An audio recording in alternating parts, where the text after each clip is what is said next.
dans la guerre qui est forcément sympathique pour Satan. Puis la guerre crée des situations dramatiques dans lesquelles, évidemment, les règles morales habituelles sautent automatiquement. Ouais. Alors, dans l'homicide, bon, il y a l'homicide qui touche le milieu, mais comme on en a parlé hier, je ne ferai que citer, mais vous avez toute la question des OGM, la question des ondes, de l'agrochimie, et de la drogue. On n'a pas parlé de la drogue, mais c'était dans le sujet. Enfin, si vous voulez, la drogue qui en réalité n'a jamais été vraiment ni condamnée, ni empêchée par les États qui sont capables de mener des actions politiques sur certains sujets, on l'a vu ce matin, et qui, soi-disant, ne le seraient pas sur d'autres sujets. Et là, là, je voudrais vous donner une citation de Dürer. Donc Dürer, c'est un peintre et sculpteur, enfin dessinateur allemand, et il écrivait en 1520. Donc 1520, c'est le début de la modernité, un petit peu. Et il disait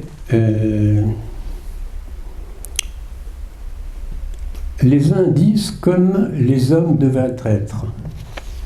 C'est-à-dire l'homme qui se décide lui-même comment il devrait être. Alors vous avez aujourd'hui un exemple flagrant de l'homme qui prétend même choisir son sexe. Je ne veux pas discuter avec eux là-dessus. Je tiens la nature pour le seul maître et la prétention des hommes pour une erreur.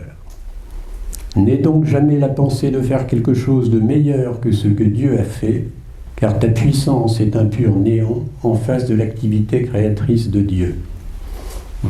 Donc voilà comment un artiste du XVIe siècle avait déjà anticipé la problématique de notre temps. Bon, vous avez aussi la destruction des intelligences, si vous voulez, la crétinisation voulue par l'Assemblée, enfin par l'éducation, ce qu'on appelle l'éducation nationale précisément, qui est une déséducation. Et là aussi, si vous voulez, on parlait d'instruction, et brutalement, le ministère de l'instruction publique, et on est passé à l'éducation, précisément au moment où on déséduque au lieu d'éduquer. Donc ça, c'était... Bon, à propos de l'homicide, bon, alors il y a la culture de mort, bon, ça c'est un sujet bien connu, la destruction des âmes par la pornographie. Et Solzhenitsyn a été très... tout de suite d'ailleurs mis l'alerte sur ce point, parce que je pense que c'est une des choses qui l'ont choqué quand il est arrivé en Occident. Et une formule intéressante de Solzhenitsyn, c'est la violence, donc l'homicide, trouve son seul refuge dans le mensonge. Et le mensonge, son seul soutien dans la violence. Tout homme qui a choisi la violence comme moyen doit inexorablement choisir le mensonge comme règle. Donc, si vous voulez, il y a un lien intrinsèque entre l'homicide et le mensonge. Enfin, donc, ce lien, c'est la personnalité de l'inspirateur. Et donc, nous avons parlé du mensonge de l'homicide. Et maintenant, il y a une autre caractéristique de l'action de Satan, c'est la haine de tout ce qui est chrétien, donc ce qu'on appelle maintenant la christianophobie. Alors ça existe depuis longtemps. Ce qui est très très intéressant, c'est la manière dont le droit est obligé de se torturer un peu dans tous les sens pour arriver à atteindre ses objectifs christianophobes sans dire que c'est ça qu'il cherche. Et bon, il y a eu par exemple l'histoire du concordat entre la Slovaquie et le Vatican. Alors la Slovaquie a signé un concordat avec le Vatican, mais il y a une vingtaine d'années, et dans ce concordat, il y avait l'objection de conscience, sur lequel le gouvernement slovaque s'engageait à la permettre, et non pas seulement pour les catholiques, vous avez l'objection de conscience religieuse, que l'on tolère pour une religion particulière, un petit peu comme les Amish aux États-Unis, à cause de l'exemption religieuse, peuvent ne pas être vaccinés. Et là, dans le concordat slovaque, l'objection de conscience, pour les professionnels, en particulier les professionnels de santé, s'étendait à tous les professionnels de santé, pas seulement aux catholiques dépendants et reliés au Vatican. Bon. Évidemment, la Commission européenne, ce genre de situation juridique, elle essaye de la contourner par tous les moyens. Hein. Mais la République slovaque, le thème, c'est ça, reconnaît le droit de chacun à obéir à sa conscience conformément aux principes doctrinaux et à la morale de l'Église catholique. Mais ça, c'est les principes doctrinaux et la morale de catholique, c'est la morale naturelle. Hein. Donc, en fait, ça s'étend à tout le monde. Une remarque un petit peu du même genre, là. C'est Doudou Dienne. Alors, il était rapporteur de la commission de l'ONU chargée des droits de l'homme pour le racisme, la xénophobie et l'intolérance. Et alors, il remarque, donc il est quand même préoccupé de la situation, et il dit « La christianophobie connaît une augmentation ». Donc, vous voyez, c'est le rapporteur de l'ONU qui emploie le mot christianophobie. Hein, connaît une augmentation. Du fait de l'assimilation entre christianisme et Occident, l'opposition à certaines politiques menées par l'Occident se traduit, pour certains, par une opposition au christianisme et aux chrétiens. Il s'agit là d'un phénomène grave. Bon, c'est un petit peu analogue, si vous voulez, à ce qui s'est passé pour les Coptes en Égypte au moment où Napoléon est arrivé avec les troupes françaises. Et quand il est parti, évidemment, les gens ont considéré que les Coptes étaient des analogues aux Roumis, et il y a une persécution contre l'Église copte quand les Français sont partis. Donc, ce qu'on peut dire, c'est que le premier empire, celui de Babel, Dieu l'a détruit lui-même. Le deuxième empire, Dieu l'a converti. Hein, c'est-à-dire l'Empire romain s'est converti et a débouché sur ce qu'on peut appeler la chrétienté. Et ça couvre une période d'à peu près 1000 ans, hein, qui se termine à la Renaissance. C'est une période pendant laquelle les États, les législations, les mœurs, etc., se sont peu à peu conformés à la doctrine de l'Évangile. Maintenant, le troisième empire, qui est en train de se constituer en ce moment, on ne sait pas exactement comment ça va se terminer, mais il y a une chose qu'on sait, et pour laquelle je vous propose une réflexion de Pie X en 1911. Alors c'est intéressant parce qu'on est en 1911 et il s'adressait à un synode de l'Église arménienne. Alors vous savez ce qui s'est passé en 1915, avec le génocide arménien, reconnu par le gouvernement français d'ailleurs. Il disait « L'Église est une Église persécutée. En fait, si l'Église n'était pas la victime de la persécution, elle cesserait d'être l'Église de Jésus-Christ et perdrait une preuve de son authenticité. » Autrement dit, une Église qui ne serait pas persécutée ne serait pas une Église authentique. Bon, ces paroles ont une certaine portée aujourd'hui, mais je ne m'étendrai pas sur ce sujet. Mais ça veut dire que, si vous voulez, à partir du moment où c'est le prince de ce monde qui est derrière la mondialisation, il y a nécessairement une persécution. Les œuvres voulues par Satan ne sont pas les œuvres voulues par Jésus-Christ. Maintenant, j'arrive à ma deuxième partie, qui est le devoir de résister. Parce qu'évidemment, Satan a ses objectifs. Alors, ces objectifs, il ne les atteindra pas. Si vous voulez, nous savons que le Christ a vaincu. J'ai vaincu le monde. La phrase est au présent, et donc elle s'applique tout le temps, y compris aujourd'hui. Mais résister est un devoir. Et vous avez cette formule de Jean 17, je ne te prie pas, donc le Christ s'adresse à son Père, je ne te prie pas de les enlever du monde, mais de les garder du mauvais, du malin. Donc il faut se garder, il faut être, nous sommes d'une certaine façon protégés en tant que chrétiens contre les œuvres du malin. C'est-à-dire que l'espérance est de rigueur, même quand l'espoir visible disparaît. Et effectivement, il n'y a plus de terra incognita, il n'y a plus d'endroit où on puisse s'embarquer pour vivre une vie chrétienne pure et dure. Vous avez par exemple l'exemple des vieux croyants en Russie qui est intéressant. C'est, vous savez, quand Pierre le Grand a détruit le patriarcat de Moscou et est devenu le chef de l'Église orthodoxe, ça a quand même choqué un certain nombre de gens qui ont considéré que Pierre le Grand était l'antéchrist et qui ont donc créé une sorte d'église parallèle qu'on appelle les vieux croyants et qui existe encore aujourd'hui. D'ailleurs, Dugin, dont on a parlé récemment, passait pour être plus ou moins un vieux croyant, ce qui était évidemment le fin du fin du nationalisme russe anti-occidental, puisque Pierre le Grand est celui qui a voulu occidentaliser la Russie. Alors ce que je veux dire, c'est que les vieux croyants ont réussi à traverser plusieurs siècles, y compris l'ère soviétique.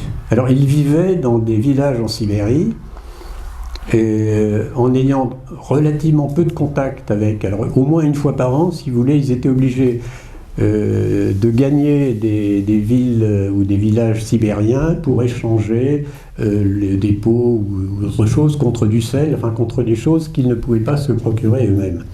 Non, mais c'était, ils pouvaient vivre avec très peu de contact.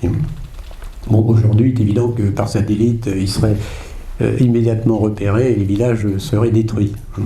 Donc, il faut résister sur place. C'est-à-dire que ça ne sert à rien de se déplacer parce que de toute façon, il n'y a pas d'endroit. Et ça, c'est une chose que justement les dissidents qui ont été déportés en Sibérie à l'époque, en Sibérie ou en Asie centrale, d'une certaine façon, doivent être pour nous des modèles. Je pense que nous avons beaucoup à apprendre des dissidents soviétiques. Et il y a une expression intéressante. Oui.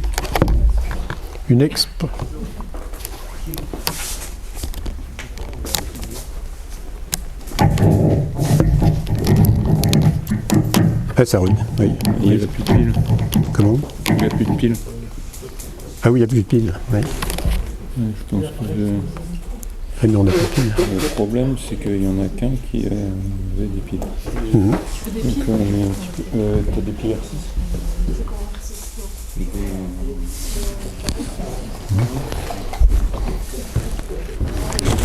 Alors ça, c'est comme ça qu'on rend les gens dépendants dans la société actuelle. C'est-à-dire que on essaie, tout ce qui est l'autarcie est nuisible au pouvoir mondial, parce qu'évidemment, il faut que les gens, pour les mettre en esclavage, il faut qu'ils ne puissent pas agir. La force, c'est la capacité d'agir par soi-même. Et la faiblesse, ça c'est la faiblesse, si vous voulez. L'orateur de l'Antiquité n'avait aucune difficulté à s'adresser à des auditoires, mais bien plus vastes que celui-ci, puisque on voit que Jésus-Christ ou François Xavier, etc., parlaient en plein air à des milliers de personnes, avec une voix qui portait. On sait, quel est l'orateur grec qui se... voilà, Démosthène s'était entraîné à parler avec des cailloux dans la bouche, etc. Donc l'orateur médiéval était quelqu'un qui n'avait pas besoin de micro, mais qui évidemment s'était entraîné pour parler sans micro, un peu comme les chanteurs d'opéra. Vous voyez, c'est remarquable, un chanteur d'opéra sans micro ont une voix qui est d'une puissance extraordinaire. Alors là, malheureusement, je ne suis pas Démosthène. Bon. Est-ce qu'on m'entend au fond de la salle, à peu près? Donc ce que je vais faire... Mettez-vous, oui, ou au milieu? Oui, mais il faut peut-être mieux que je parle debout, non? Plus près. Ah oui, plus près, plus près. plus près, mais alors...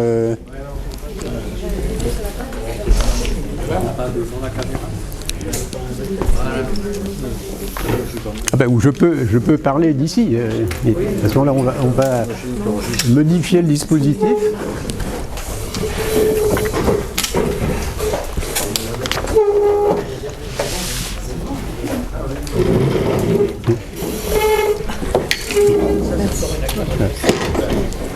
Alors ça c'est la résistance, nous disons dans le chapitre 2, résister. Donc la première des choses à faire, ne pas se laisser abattre par l'adversité, mais résister. Résister. Et justement, et dans cette résistance, évidemment, les dissidents soviétiques peuvent être pour nous un modèle, et une expression qu'ils avaient quand il revenait en Russie. Si vous voulez, le dissident va passer 5 ou 6 ans dans un camp de concentration, et parfois, il était libéré et il revenait en Russie. Alors vous savez, le camp, ça s'appelle la zone. On distingue la zone et évidemment le monde extérieur. Et les dissidents ont inventé l'expression la grande zone, Balchaya zone. C'est-à-dire qu'ils se sont rendus compte, une fois revenus à la liberté soviétique, qu'ils étaient toujours dans la zone, mais une grande zone. Donc nous sommes dans un univers concentrationnaire, et il faut alors c'est encore plus flagrant aujourd'hui avec tous les mécanismes de surveillance de toute nature qui nous encombrent. Et quand je dis de la surveillance, c'est pas simplement la surveillance des déplacements, mais c'est la surveillance des comptes en banque, la surveillance de toutes les actions. Donc la situation que nous vivons n'est pas par nature très différente de la situation du système soviétique. C'est le procédé qui change, et ça, Georges Lukács, qui était secrétaire du Parti communiste hongrois, qui était un personnage important au moment de la révolution hongroise avant la guerre, disait, évidemment, il n'y a que deux choses. Il y a la manipulation brutale, c'est le stalinisme, et puis il y a la manipulation subtile, c'est l'American Way of Life. Mais de toute façon, on n'échappe pas. On n'échappe pas, mais il faut résister. Alors, je dirais qu'il y a une erreur à éviter, hein, c'est l'erreur entriste. Vous voyez, l'entrisme, c'était le procédé choisi justement par l'adversaire pour pénétrer et détruire de l'intérieur les institutions occidentales, si on veut. Donc c'est la technique de l'infiltration que les marxistes ont pratiqué de manière extraordinaire. Et quand on voit que le secrétaire, enfin c'est pas l'actuel, mais le précédent secrétaire général de l'OTAN est un ancien militant gauchiste, là on est tout à fait dans le sujet. Et ça, c'est la pratique, c'est la façon dont l'adversaire pratique, ça n'est pas la façon dont nous devons le pratiquer, parce que de toute façon, l'échec est certain. Tous les gens de bonne volonté et de bonne foi qui, évidemment, parce que la société a besoin de gens compétents, montent en grade et en situation, à un moment donné, ils sont mis de côté ou il leur arrive malheur. Et ça, c'est inévitable, si vous voulez, parce que Satan est le prince de ce monde, et aujourd'hui, du temps lui est encore donné pour régner au-dessus de nous, mais pas forcément pour régner sur nous. Et quand je dis des gens sont écartés, ça peut être des gens pas de la politique, si vous voulez. Enfin, tout récemment, vous avez par exemple Christian de Margerie, qui était le PDG de Total, qui est mort de façon étonnante à Moscou. Et vous avez aujourd'hui un briseur de glace de très grande dimension qui s'appelle le Christian de Margerie. Hein? Voilà. Ah ben, oui, je crois donc que ça sera peut-être mieux comme ça. Du coup, je vais regagner mon poste de travail.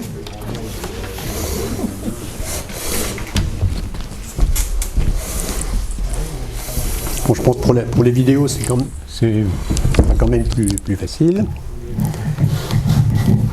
Et puis comme je...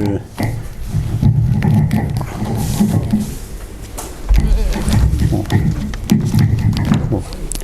Non seulement dans les degrés de dépendance où je suis, non seulement je ne sais pas parler, mais je ne sais pas me passer de mes papiers, donc c'est plus facile quand on a un bureau en face de toi. Donc il faut résister, c'est-à-dire il faut accepter d'aller à contre-courant. Et je dirais que cette réaction, c'est tout simplement être vivant. La vie, c'est une capacité de réaction. C'est-à-dire qu'il y a les stimuli que l'environnement adresse à la cellule ou à l'être vivant. Et la différence entre l'être vivant et l'être mort, c'est que justement le vivant réagit alors que le chien crevé se laisse aller au fil de l'eau. Vous connaissez l'image. Alors, bon, il faut résister au corporel, il faut résister au niveau de la pensée et il faut résister au spirituel. En ce qui concerne le corporel, bon, je ne m'étendrai pas puisque nous avons eu hier plusieurs conférences sur le sujet. On a parlé des effets secondaires des vaccins, on a parlé de l'alimentation. Et je voudrais à ce sujet quand même citer un discours de Václav Havel. Alors Václav Havel, c'était le premier président de la Tchécoslovaquie, c'était encore la Tchécoslovaquie à l'époque, mais c'était un poète, un homme de lettres qui est devenu le premier président de la Tchécoslovaquie, et dans le discours qu'il a adressé à la nation tchécoslovaque pour le 1er janvier, qui a suivi son élection, il parle de l'agriculture biologique. Et il dit dans son discours, il y a dans notre pays des fermes biologiques. Je sais que notre agriculture n'est pas en état de fournir une alimentation de qualité, de cette qualité, à toute la population, mais il faudrait, en attendant, que cette production soit réservée aux hôpitaux et aux écoles. Je vais vous dire que quand les hommes d'État, enfin s'il en existe, de nos pays seront capables de faire ce raisonnement, beaucoup de choses auront changé. Hein. Mais aujourd'hui, si vous voulez, nous sommes dans le règne de la malbouffe. Et comme je le disais hier, peut-être à la table ronde, mais si vous voulez, la malbouffe est quelque chose qui, depuis l'époque de Lénine, de Rakowski, etc., est conçu comme un outil de gouvernement. Hein. Et il faut comprendre aussi que les malades sont des gens dociles. Si vous voulez, ça c'est chez Marx. Hein. Alors, en ce qui concerne, non pas la maladie, mais la pauvreté. Mais la maladie est une forme de pauvreté. Marx a cette phrase très importante, le lumpenprolétariat n'est pas révolutionnaire. Autrement dit, le prolétariat, c'est celui qui peut se reproduire, donc c'est l'ouvrier qui gagne suffisamment pour la vie de sa famille. Donc, autrement dit, c'est un peu plus que le SMIC, le prolétaire, au sens marxiste du terme. Et le sous-prolétaire, c'est celui qui gagne moins, donc qui n'a pas assez pour joindre les deux bouts tranquillement, donc qui est obligé de grappiller des petits jobs, etc. Donc il est très occupé par des compléments de revenus et il n'a pas le temps de faire la révolution.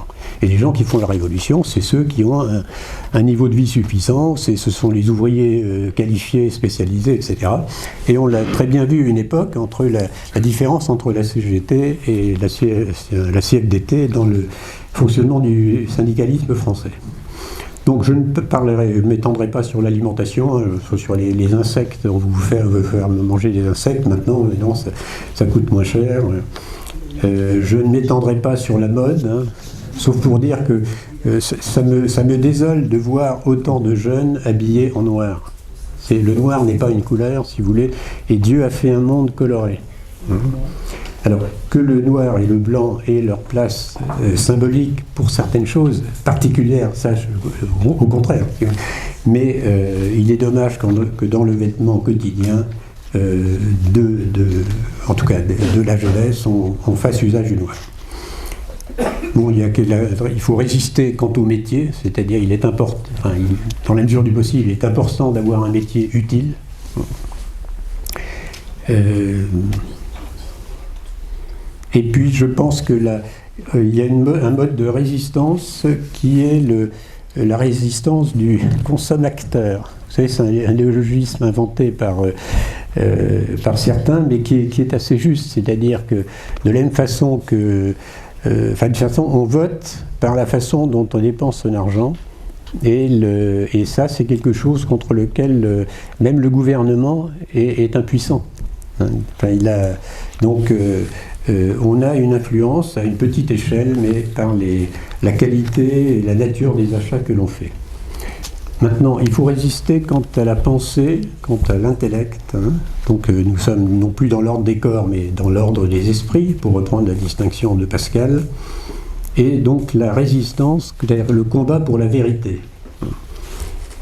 Alors ça passe par évidemment résister à la crétinisation, qui est l'objectif non proclamé de l'éducation nationale, par exemple. Et là, une anecdote quand même, c'est Laurent Laforgue, qui est un mathématicien français de haute volée. Il a eu la médaille Fields. Il n'y a pas de prix Nobel dans mathématiques parce que les prix Nobel sont destinés à des gens qui font des découvertes utiles.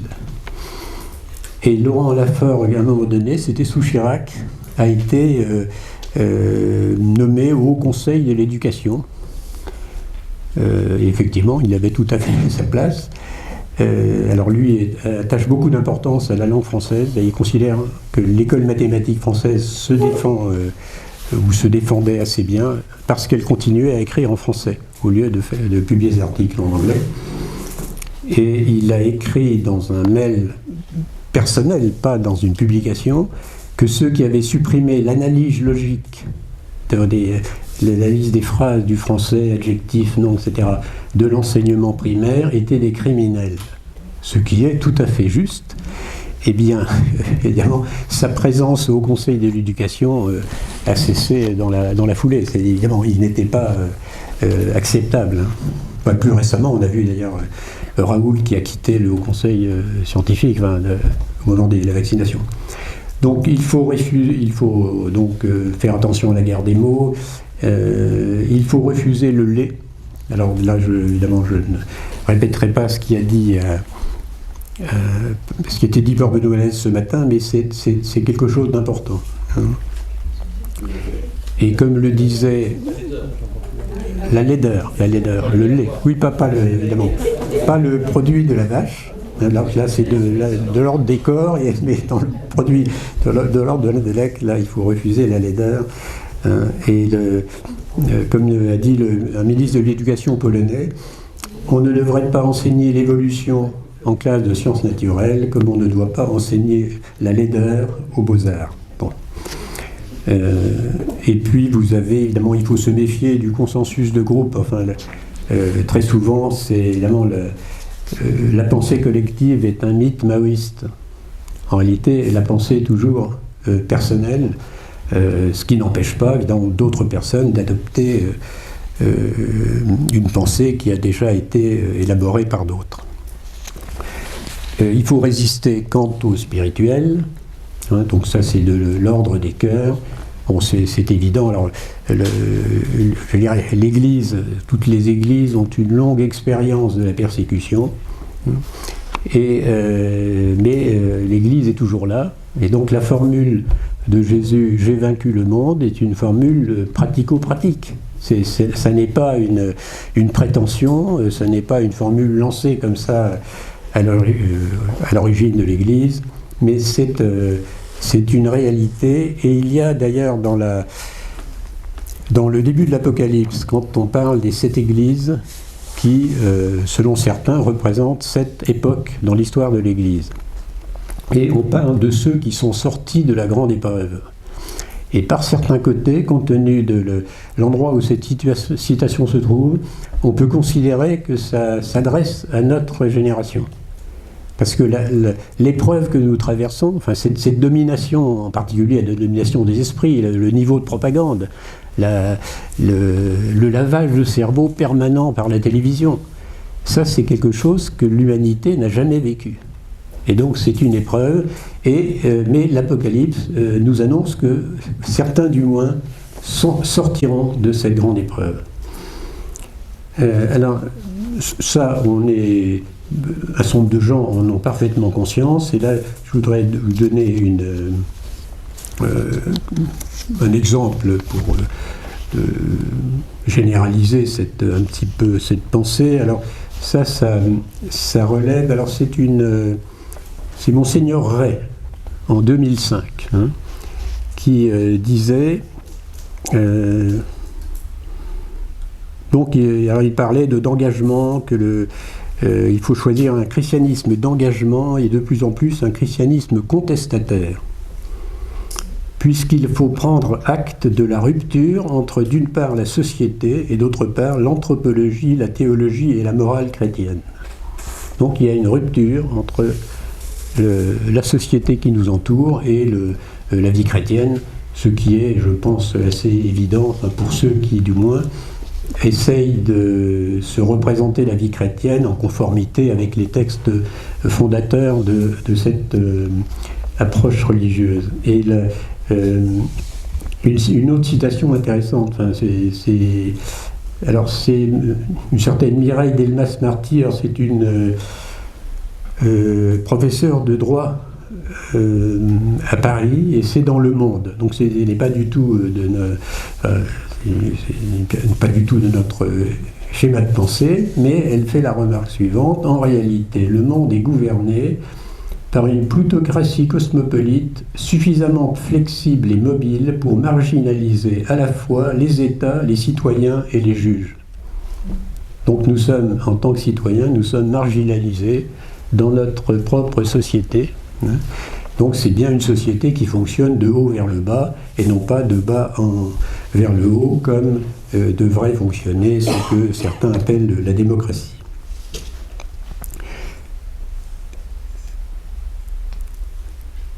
Et alors, c'est intéressant de voir d'ailleurs comment cette illusion démocratique a eu une influence gigantesque au sein de l'Église catholique, par exemple.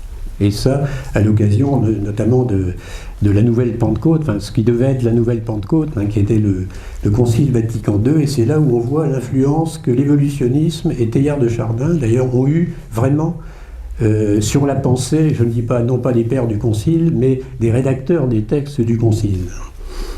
Et avec cette idée que le temps, automatiquement, mécaniquement, crée un progrès. C'est le mythe du progrès. Donc il suffit d'attendre et le progrès va advenir. Donc il faut être ouvert au futur. Et ça, c'est le fait que des ecclésiastiques, qui sont en principe des gens qui devraient être prudents comme les serpents, soient tombés dans ce piège du mythe du progrès au XXe siècle est quand même quelque chose de très intéressant et qui amène des réflexions. Alors, comment réagir sur cette résistance? Je pense qu'il y a deux points importants qui sont signalés dans l'Évangile, tout simplement, qui sont la prière et le jeûne. Et j'attire votre attention sur la copule et entre prière et jeûne. C'est-à-dire qu'il y a un certain nombre de gens qui s'imaginent que le jeûne est facultatif, ne fait pas partie des fondamentaux de la vie chrétienne, et à mon avis c'est une erreur. En tout cas, ça n'est pas conforme à ce qui est dans l'Évangile. Et puis évidemment, il faut lutter contre les esprits mauvais, donc ça c'est aussi très important. C'est Saint Paul qui dit: ça n'est pas contre les puissances de chair et de sang que nous avons à lutter. Alors, en pratique, ça veut dire qu'il faut se soumettre à une règle qui vient de l'extérieur. Et là, j'attire votre attention sur une formule de l'Évangile: mon joug est doux et mon fardeau léger. Alors, ce qui est important souvent, c'est le non-dit dans une formule. Alors, à mon sens, il y a une chose qui est le non-dit là-dedans, c'est que le joug de l'autre est dur et son fardeau pesant. C'est-à-dire que on n'a pas le choix de subir un joug, on n'a pas le choix d'être libre d'un joug quel qu'il soit, mais on peut choisir son joug. On peut choisir le joug du Christ ou on peut choisir le joug de l'adversaire. Et ceux qui le font ne savent pas, mais finissent par découvrir que ce joug est dur et ce fardeau pesant, et c'est pour ça qu'il y a autant de suicides et de disparitions étonnantes, etc., dans les milieux où on choisit, justement. Parce que le choix de l'adversaire, c'est un choix extrêmement tentant. C'est en particulier le choix de l'adhésion à la franc-maçonnerie, si vous voulez. C'est une tentation presque irrésistible, puisque on va à la fois, dans le même moment, servir l'humanité et se servir soi-même. Comment résister à cette tentation? Et donc, il est normal, si vous voulez, que surtout dans les sociétés où, évidemment, il n'y a pas d'autre moyen de faire carrière, et malheureusement, nous faisons partie d'une telle société, et donc il est normal que les gens entrent dans la franc-maçonnerie, mais évidemment, ils entrent dans une société qui est régie par le menteur, et du coup, ils s'exposent à subir le joug du menteur. Alors, donc il faut résister, et la résistance est possible. La résistance est possible, d'une part parce que Jésus-Christ a dit « j'ai vaincu le monde », et Solzhenitsyn a aussi dit, alors ça s'adresse à la résistance intellectuelle, mais il a dit on peut vivre sans mentir. C'est dans un document, un tout petit travail, qui a été publié la veille du jour où on l'a mis dans un avion, direction des États-Unis. Et cet essai s'appelle Jit Nepolji, ça veut dire vivre mais pas en mentant. Alors souvent on le traduit par ne pas vivre selon le mensonge, mais ce qui est important c'est que c'est vivre le verbe qui est le début de la phrase, et donc il faut vivre, mais pas, mais ne pas mentir. Et d'une certaine façon, alors c'est pas toujours facile à faire, surtout dans la société soviétique, hein. Mais l'idée de Solzhenitsyn, c'est que on n'est pas obligé d'en faire trop, on n'est pas obligé d'en rajouter. Alors parfois ça peut être coûteux, on s'expose à ne pas mentir, ça peut être très coûteux, mais c'est ce qu'il faut essayer de faire. Justement parce que Satan étant menteur, il faut éviter de fonctionner selon les règles de Satan.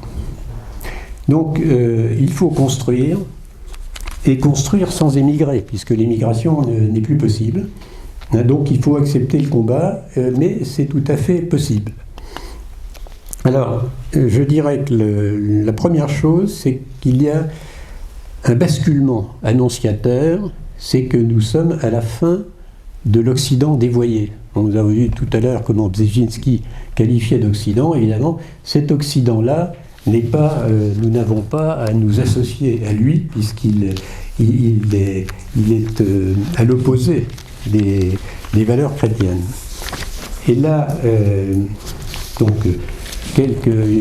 une citation intéressante. Alors là, une citation du père Lieberman, donc qui était un juif converti, donc qui a fondé une société du Saint-Cœur de Jésus, du Saint-Cœur de Marie, là, au XIXe siècle, et il dit, c'est à propos des missionnaires qui vont, le XIXe siècle a été un siècle d'expansion missionnaire très important. Il disait, ne jugez pas, d'après ce que vous avez vu en Europe, dépouillez-vous de l'Europe, de ses mœurs, de son esprit. Faites-vous nègres avec les nègres et vous les jugerez comme ils doivent être jugés. Faites-vous nègres avec les nègres pour les former comme ils doivent l'être. Laissez-leur ce qui leur est propre. Donc ça, c'était au XIXe siècle. Mais il y a beaucoup mieux. Il y a une citation de Monseigneur Ingoli. Monseigneur Ingoli a été le secrétaire de la Congrégation pour la propagande de la foi, la propaganda fide, pendant des dizaines d'années au XVIIe siècle. Et voilà ce qu'il écrivait en 1640. donc aux missionnaires qui étaient envoyés un peu partout dans le monde.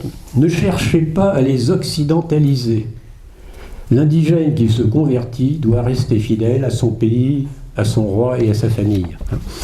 Donc ça montre bien que les gens qui avaient un esprit profondément chrétien et le sens de l'Église, mais le sens spirituel de l'Église, dès le XVIIe siècle, étaient capables de dire qu'il ne fallait surtout pas identifier l'Église et l'Occident, c'est-à-dire il faut construire, mais construire d'une manière proprement chrétienne, un peu comme la chrétienté avait construit dans le passé. Donc c'est la fin de l'Occident dévoyé, et il faut aussi affirmer, il faut l'affirmation religieuse. Et il faut des réseaux permettant de cette affirmation. Alors il y a des initiatives intéressantes. Hein. Vous savez, il y a un Américain qui a fait fortune en vendant des pizzas, qui s'appelle Tom Moynihan, et il a créé une cité qu'il appelle la cité Marie. Hein. Donc, alors il a pu acheter un terrain assez grand pour faire des plans d'urbanisme et que la ville soit entièrement, dont il soit entièrement propriétaire des terrains, et donc autorisant les constructions de terrains, mais à qui il choisirait de les vendre. Et l'idée était que cette ville soit entièrement sous la gouverne de la Sainte Vierge et fonctionne selon les règles du christianisme.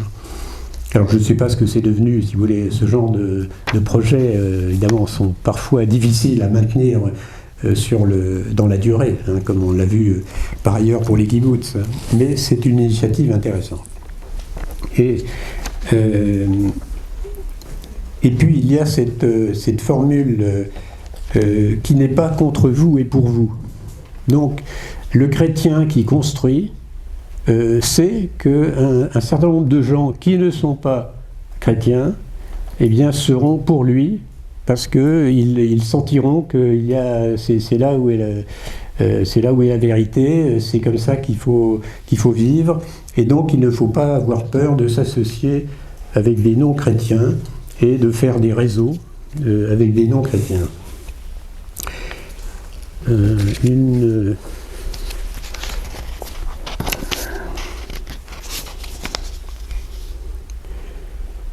Et alors la ville de Tom Monaghan, donc c'est à 200 km au nord de Miami.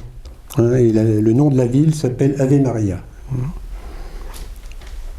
Et alors évidemment il est prévu une cathédrale, un calvaire, une place, etc. Une université, bah oui, tout, c'est naturel. Une université aux États-Unis. Donc ça c'est une initiative intéressante qui prouve qu'en plein XXIe siècle, il est possible vraiment de construire. Alors il y a un domaine important qui est la liturgie. Et, souvent ce qui a été perdu de vue par ceux qui sont imaginés pour être des créateurs en matière de liturgie, c'est que ce qui comptait, ça n'était pas de plaire aux hommes, mais de plaire à Dieu. Autrement dit, la bonne liturgie, c'est celle qui plaît à celui auquel elle est destinée, et pas à celui qui plaît à celui qui l'a produit. Hein, c'est comme un cadeau. On le conçoit en fonction de celui à qui on l'offre, on ne le conçoit pas en fonction de soi-même. Or, vous savez que la liturgie qui a été fabriquée dans les années 60 a été fabriquée dans des conditions tout à fait absurdes. Enfin, vous avez le père Bouillet, par exemple, qui était un des experts liturgiques au Concile, qui a participé à la fabrication de cette liturgie, raconte dans ses mémoires comment certains textes de la nouvelle liturgie ont été griffonnés à la hâte sur le bord d'un coin de bistrot entre experts qui prenaient le café ensemble. Alors quand on compare ce genre de procédé avec en face la façon dont il a fallu des siècles pour petit à petit arriver à fabriquer la liturgie, il est évident qu'on n'est plus dans le même univers. Et vous avez aussi un point intéressant, c'est la théologie du Christ roi. Alors ce qui est amusant, c'est que c'est Pie XI, le pape qui a d'une certaine façon un peu laissé tomber les Christéros, hein, qui a condamné, enfin qui a condamné l'action française, c'est le pape qui a sorti une encyclique, hein, Orietis Aquas, pour le Christ roi, la fête du Christ roi, etc. Et il y a un texte de Teilhard de Chardin qui malheureusement n'a jamais été édité, qui circulait sous le manteau, qui m'avait été donné par un jésuite de Lille, mais il l'avait sous forme de... Vous savez, à l'époque, on tapait à la machine en mettant du carbone, et puis ça permettait de faire circuler du samizdat, là. Et donc, Teilhard de Chardin se lamentait du recul que constituait, évidemment, cette fête du Christ roi dans une église qui, évidemment, devait aller vers la démocratie. Donc, pour lui, c'était, évidemment, c'était le contraire du progrès.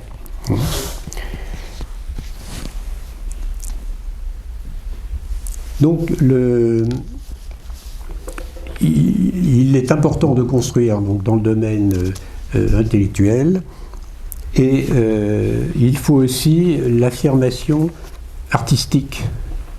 Hein, il y a une force du vrai, il y a une force du beau, donc c'est un petit peu ce que nous a montré Benoît Ness tout à l'heure, mais ça veut dire que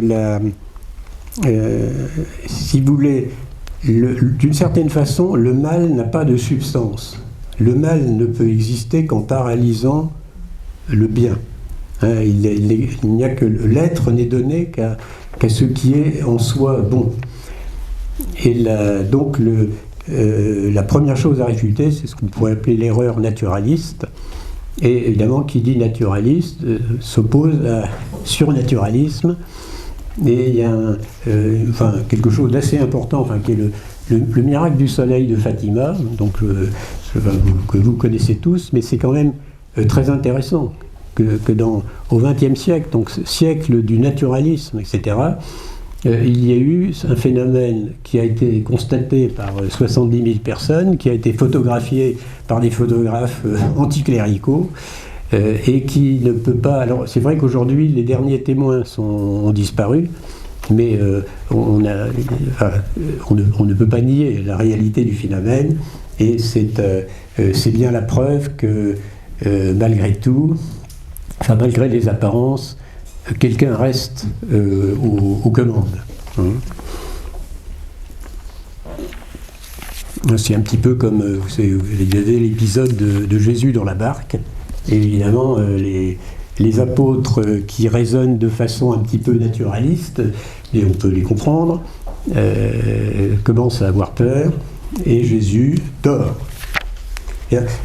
C'est un petit peu ce qui se passe aujourd'hui. On a l'impression qu'il dort, mais en fait, il ne dort pas, il n'est pas fatigué. Alors, il y a un niveau, mais je vais passer rapidement, c'est le niveau de l'affirmation corporelle. C'est-à-dire qu'il faut... il y a la reconquête politique, la reconquête des États, et il faut croître et multiplier. Donc ça passe par les noyaux, ça passe par les réseaux, ça passe par la famille, et c'est quand même rassurant de voir par exemple que la Manif pour tous est ce genre de manifestation qui a réuni et qui a rassemblé un très grand nombre de gens très différents, comme on le disait d'ailleurs tout à l'heure à propos des musulmans qui s'étaient associés à cette manifestation, et ça a quand même été la plus grande manifestation en France depuis la manifestation pour l'école libre de 1984, qui avait réuni 3 millions de personnes d'ailleurs, malgré l'abstention des évêques, je le répète. Donc il y a une renaissance du sentiment religieux, et ça c'est noté par des observateurs, même non chrétiens, ou par des sociologues, et là j'en veux pour preuve d'ailleurs un livre qui s'appelle « La religion et le pouvoir » de Gabriel Franière. Alors Franière, c'est quelqu'un qui a été très actif dans le cadre de l'Europe. Enfin, il était recteur du Collège d'Europe à Bruges, il a été vice-président honoraire de l'Association européenne Forum Europe des cultures, etc. Dans ce livre, La religion et le pouvoir, il remarque qu'il parle de renaissance du sentiment religieux. Alors, le sentiment religieux, c'est insuffisant, mais c'est le début d'une reconstruction. Donc le retour du divin ou la revanche de Dieu, ceci révèle l'existence d'une évolution politique inverse de l'actuelle qui enracine à nouveau la conquête du pouvoir dans des convictions religieuses. Bon, là c'est une affirmation sociologique, mais c'est intéressant parce qu'elle est faite d'un point de vue très objectif, de quelqu'un qui a à la fois une très bonne information et beaucoup de recul. Et donc on voit donc qu'au moment même où l'adversaire semble triompher, eh bien, se mettent en place les briques d'une société alternative. Donc le moment est venu de conclure, et je dirais que l'issue est certaine, l'issue de ce conflit. Parce que Jésus-Christ a dit « Je régnerai malgré mes ennemis ». Il n'a pas dit « Je régnerai parce que je n'ai pas d'ennemis ». Non, il a dit c'est le contraire. « Je régnerai malgré mes ennemis ». Donc je pense que la mondialisation actuelle sera l'escabeau du trône à venir.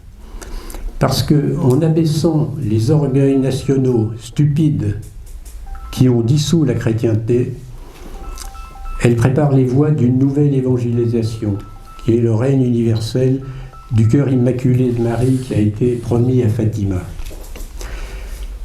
Mais il ne suffira pas de s'adresser à une agence de voyage pour dénicher une île paisible. La paix du Christ ne viendra qu'après le sacrifice. Donc il faut accepter de combattre. L'heure est au combat aujourd'hui. Alors il y a le combat personnel, il y a le combat familial, c'est-à-dire le combat en famille et le combat pour la famille. Il y a le combat dans la cité, il y a le combat dans l'église. Et il faut donc agir localement, mais penser globalement.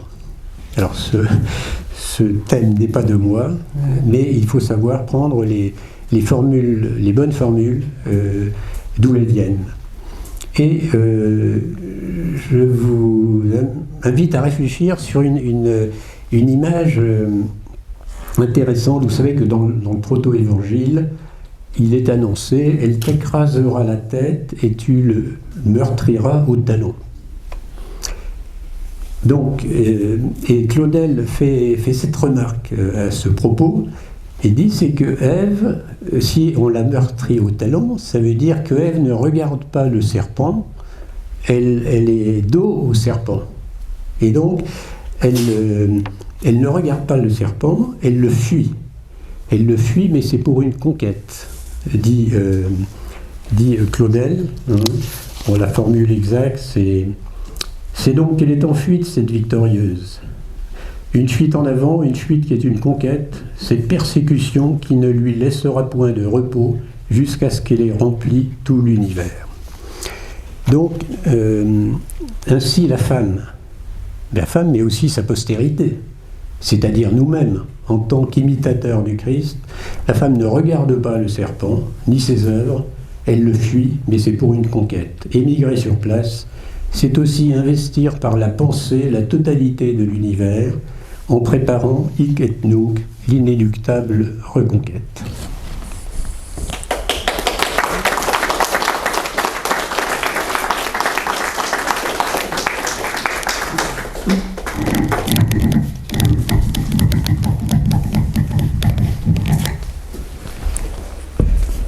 Bon, je pense que, alors évidemment, là, on a, je pense, une petite dizaine de minutes pour des questions, s'il y en a.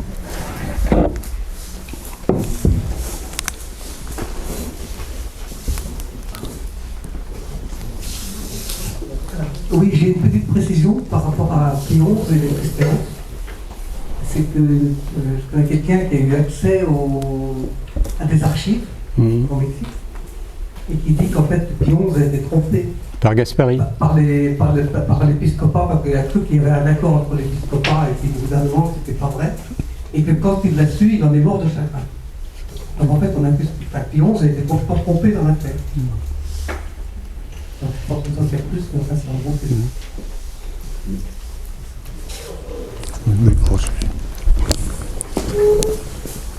Oui, non, mais c'est tout à fait crédible. Alors, si vous voulez, il faut bien comprendre que quand on est au sommet d'une hiérarchie aussi vaste que la hiérarchie ecclésiastique, il est très difficile d'avoir accès aux bonnes informations si on n'a pas un réseau d'amis qui date de très longtemps. Un peu comme Mitterrand disait, avec 40 amis, on peut gouverner la France, encore faut-il les avoir.